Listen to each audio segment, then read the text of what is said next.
who may be finding themselves in that same situation, who are asking the right questions from the wrong audience.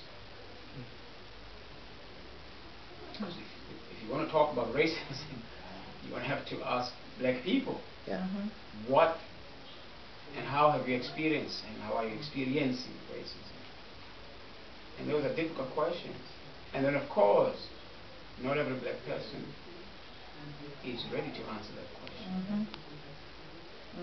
Theology, especially Christian black people, theology has disabled a lot of black people, which was meant to enable them, but it has disabled them.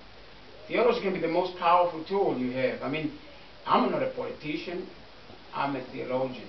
I'm a you know, everything and anything that my tools here are made up of my understanding of Scripture. So theology has enabled me. It has empowered me. But I've seen many Christians who are experiencing just the opposite, who cannot deal with issues of life because their kind of theology does not give answers to these things. If it does, it gives very simplistic answers.